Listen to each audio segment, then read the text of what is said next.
हमारी अगली वक्ता मातृशक्ति की परिचायिका मेडिकल क्षेत्र से डॉक्टर प्रतिभा पूनिया जी, आपने अपने दृढ़ संकल्प से ओवरऑल 9th रैंक RS 2016 में अर्जित की है। हम आपको अब आमंत्रित करते हैं कि आप आएँ और अपना उद्बोधन दें। आपके लिए कहना चाहूँगा कि होके मायूस में आंगन में उखाड़ो पौधों को, होके मायूस में आंगन से उखाड़ो पौधों को, धूप बरसी है तो बारिश भी यही होगी, धूप बरसी है तो बारिश भी यही होगी। डॉक्टर प्रतिभा पूनिया।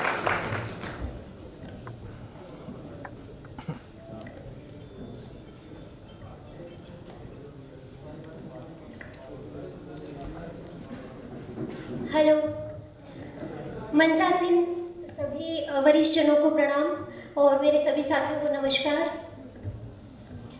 आज के जो मार्गदर्शन कार्यक्रम है उसको बुलाने के लिए आयोजन समिति का बहुत बहुत आभार।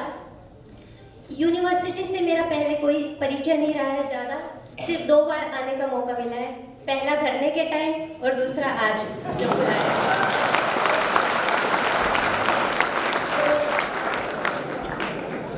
ज्वाइनिंग भी यूनिवर्सिटी ने दिलाई है और मार्गदर्शन भी अब यूनिवर्सिटी को ही।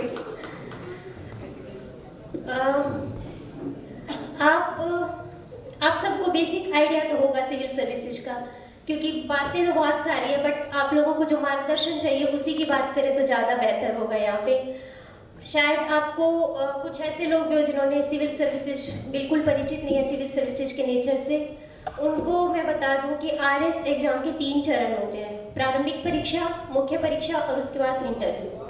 प्रारंभिक परीक्षा का आपको पता होगा कि ऑल ओवर सारे सब्जेक्ट इक्वली आते हैं, उसमें ऑब्जेक्टिव टाइप क्वेश्चन पेपर होता है और उसमें सिर्फ आपको क्वालिफाई करना होता है, उसके मार्क्स आपकी मेरिट लिस्ट नहीं निर्धारित करते। दूसरा होता है मेंस, आपकी जो भी मेरिट है, रैंक है, वो आपकी मेंस से बनेगी, तो उसके लिए आपको स्ट्रेटेजी बनानी सबसे ज़्यादा इम्पोर्टेंट है। और इंटरव्यू की तैयारी मेंस के बाद स्टार्ट कर देंगे आपको। पर सिविल सर्विसेज में आने से पहले आपको अपना कैरियर जो बनाना है, जो करियर में अचीव करना है, उसकी एक होनी चाहिए कि मुझे ये ही करना है। अगर एक बार सिविल सर्विसेज का सोच लिया, उसके बाद वापस जाने का कोई स्कोप नहीं है, क्योंकि एक बार ये वो जाल है, इसमें फंस गए ना तो या तो आप पार हो जाओगे या फिर बेरोजगारी रह जाओगे। मेरे पास ज़्यादा एक्सपीरियंस नहीं है क्योंकि ये मेरा फर्स्ट जॉब है, तो सबसे पहले ये सोच लो कि आपको सिविल सर्विस करना है, उसके बाद वापस मुड़ के नहीं देखना कि मुझे बाकी एग्जाम्स देने हैं। सबसे इम्पॉर्टेंट बात है फोकस की, जैसा कुलपति सर ने भी बताया था आप लोगों को कि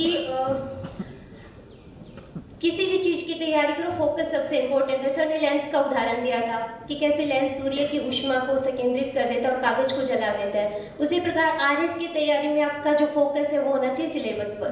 जो आपका पाठ्यक्रम है उसको सबसे पहले देखो और जो पुराने ईयर्स के क्वेश्चन पेपर है उसको अच्छे से पढ़ लो और पाठ्यक्रम देख के आप पूरा मन में बैठा लो कि ये चीज़ें इंपॉर्टेंट है। उसके बाद आप जो भी बुक्स पढ़ते हो, न्यूज़पेपर पढ़ते हो या कोई स्टोरी बुक पढ़ रहे हो, कहानी, कविता, कुछ भी पढ़ रहे हो, बट आपके ध्यान में होना चाहिए कि ये मेरे एग्जाम के लिए इम्पोर्टेंट है। ये वाली चीज़ न्यूज़पेपर में सिर्फ ये पेज मेरे काम का है और ये वाली पोइम है, ये वाली स्टोरी बुक है, ये मेरे पेपर में मदद करेगी। तो ये आपको सिलेबस का थोड़ा मतलब आप अध्ययन कर लोगे एक बार, उसके बाद ही समझ आएगा। 2-3 बार जितनी बार है सिलेबस को रिवाइज करो अच्छे से। और अगर आप सोचते हो कि खेल खेल में सिविल सर्विस निकल जाएगा, जैसा मतलब नहीं होता ऐसा, जनरली बहुत लकी वंस होते हैं जिनका ऐसे नॉर्मली निकल जाता है, उसके लिए मेहनत आपको करनी पड़ेगी, उसका कोई विकल्प नहीं है।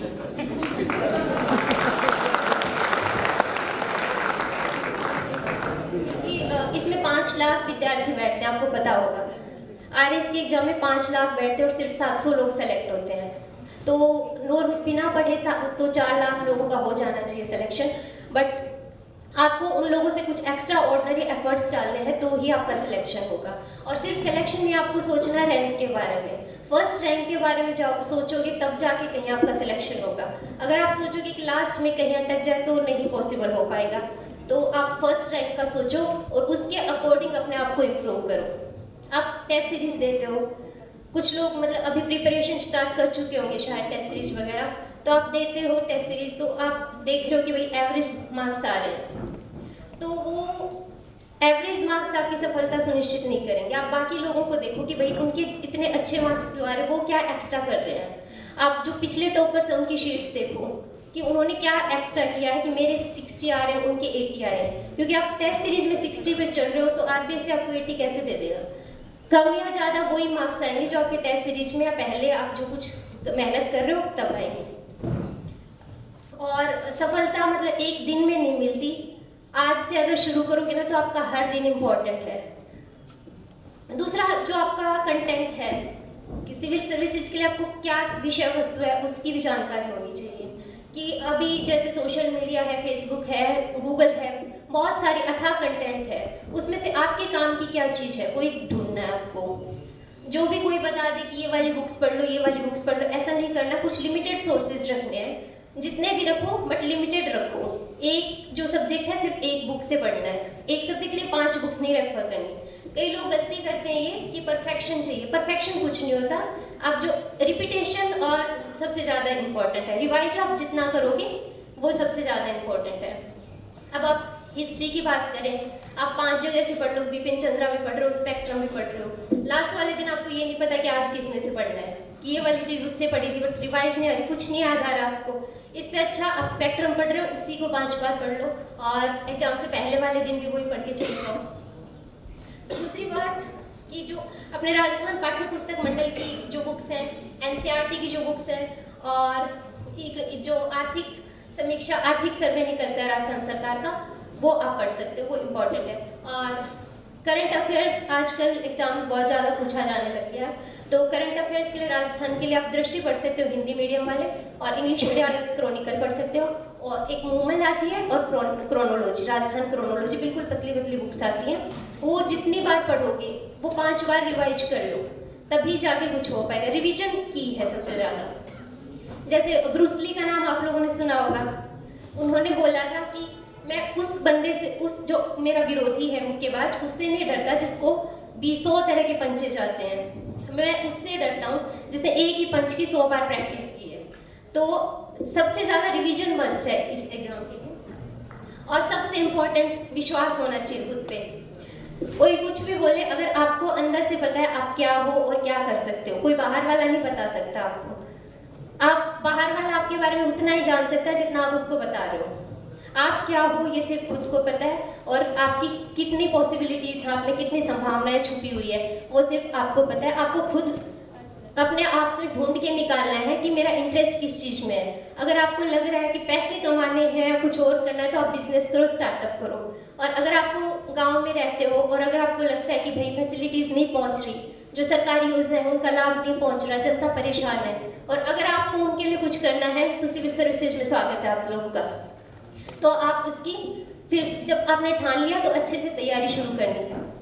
और जो अपना आपका ग्रुप होगा उस पर सबसे ज़्यादा ध्यान दो। आप जितनी भी पढ़ाई कर लो, अगर आपका जो ग्रुप है वो सपोर्टर नहीं है, पॉजिटिव नहीं, पीपल नहीं है आपके चारों तरफ, तो फिर सफलता थोड़ी संदिग्ध हो जाती है। ऐसे लोगों का ग्रुप बनाएं जो आपको मोटिवेट करें और जिनसे आप डिस्कशन करें। जब मैं प्रिपरेशन करती थी तो मेरा ग्रुप तो नहीं बोलेंगे, 2 लोग ही थे हम, तो जो भी हम डिनर कर रहे तो भी हम लोग पर्यायवाची ये सब हिंदी में जो आता है वो सब पढ़ रहे होते थे। वो मेरे से पूछती, मेरी फ्रेंड थी, और हम दोनों का सिलेक्शन हो गया। तो ये सब आपको करना है। और अंत में सभी को उज्जवल भविष्य की शुभकामनाएं और धन्यवाद।